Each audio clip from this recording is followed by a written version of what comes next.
They said the only thing that's there are human beings, and there's too many of them anyways. The only thing that are there are human beings, and there's too many of them. Human beings are the lowest criteria there. However, when we look at our commitment to Afghanistan, the highest criteria of debate is the 134 soldiers who've been killed, and the 500 odd seriously injured, and nearly 2,000 who have been psychologically affected. That's our criteria. Before Rwanda, that's the lowest criteria. Are all humans human? Or are some more human than others? I'm going to come to an end with the following examples. We have created in this time frame a new weapon of conflict.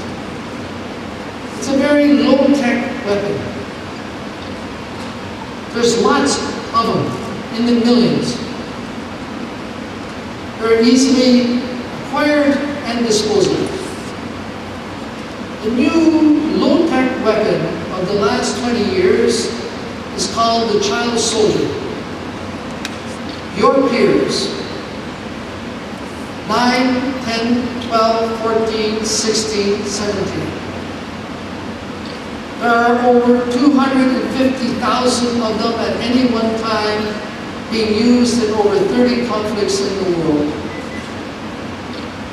Not one country is trying to stop the conflict because the weapon system is a child with an AK-47. Low technology, you steal them out of the schools, you steal them out of the homes, you put them in the bush, you kill a few, you double them up. If one of them escapes, the other one is killed. You send them back to the village to kill some adults so they can't go back. You drug them up, indoctrinate them, give them light weapons because there's a proliferation of light weapons throughout the world, and the 9-year-old can carry them and use them. And then you do the most horrific things imaginable with them. And when they're injured or sick, you just throw them away and you will get some more. 40% of them are girls. In 2001, when I was in Sierra Leone negotiating to get child soldiers out of that war from the rebels,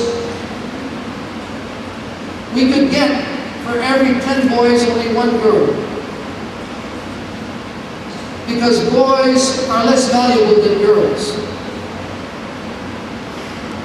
Because boys, they use them to kill and maim and so on. But the girls in many of those male-dominated societies, they not only do that and lead, but they also do the cooking, they build the bivouacs, the camps, and they're the sex slaves and the bushwives. They're far more useful. And so it's now a crime against humanity in the International Criminal Court to use children under the age of 18, as the optional protocol to child rights says, that we, Canada, initiated in the year 2000. The whole of the world is signing on. We have initiated that. But when those kids are pulled out, finally, out of not months, but sometimes years of war, how do you rehabilitate them? How do you reintegrate them into society? Well, the boys are reintegrated back to communities because they've done the warrior thing. They're very male-dominated societies, and they're sort of cleansed, and they get back in. But the girls, because they've been soiled, they don't want them back. They even often have 1 or 2 children, and they're very sick. And so they're abandoned. But there's a sin behind the crime against humanity. And the sin is that when you try to get the girls to speak so that you can help their rehabilitation, they don't want to. Why? Because they feel ashamed. They feel guilty of having been abused. That's a sin above a crime against humanity. But what do you do? And I'll end with this. a smaller patrol entered the village that was slaughtered. It had just happened. As they're taking stock, the little church doors open and there's about 100 people still alive, which is unusual because they usually kill the people in the churches and then go and kill the population. And so the sergeant got on the radio and he called my headquarters and he said, I need some trucks to move these people to a safer place. And as he's calling for that, there are 30 boys, about 30 boys, 9, 10, 12, 14, 16, 17, your peers, drugged up, indoctrinated, scared, opening fire on the sergeant, the patrol he's got, and the people he's protecting. And from the other side of the village, there's about 20 girls, same ages, some of them are pregnant, and they're human shields.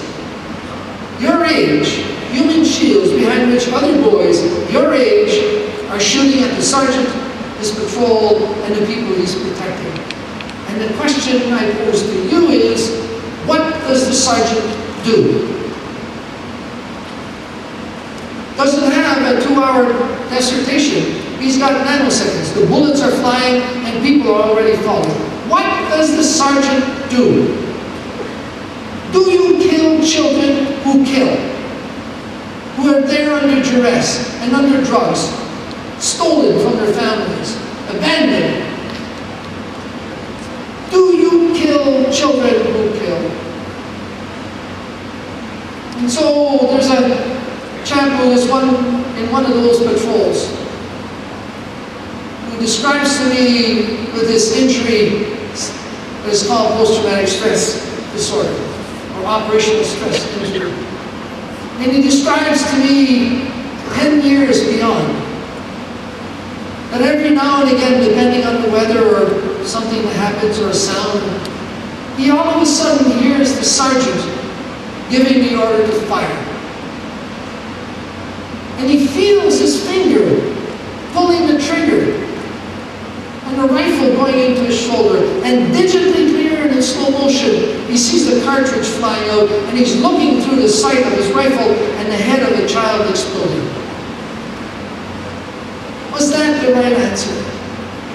How did we end up in a scenario that children are a weapon of war, we're letting it happen, and the only solutions to protect is to use force against them? Ladies and gentlemen, you have got to change that. You have got to get engaged. You have got to get out there. You've got to get your boots dirty. You've got to go smell, taste, touch, feel, hear what's going on in 80% of humanity. You don't have to spend 5 years there, weeks.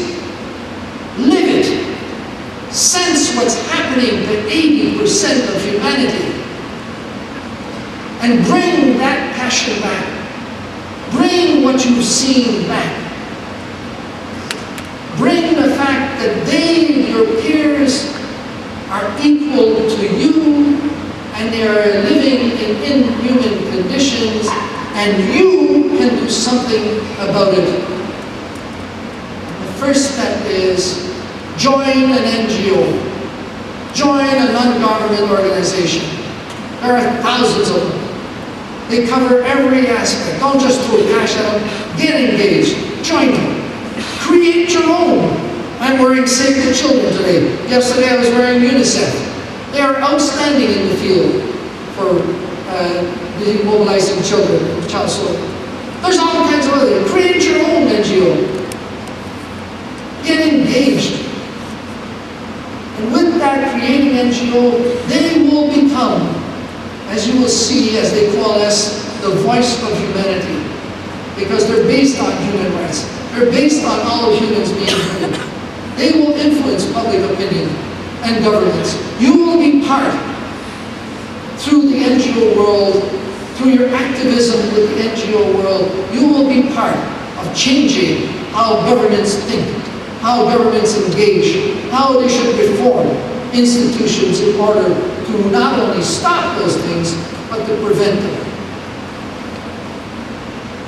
Last story is I'm sitting in an office working for a minister of international development, and 3 guys arrive in my office. And they got big red noses on. And I said, "Who are you clowns?" They said, "That's right, we're clowns. We're clowns without borders."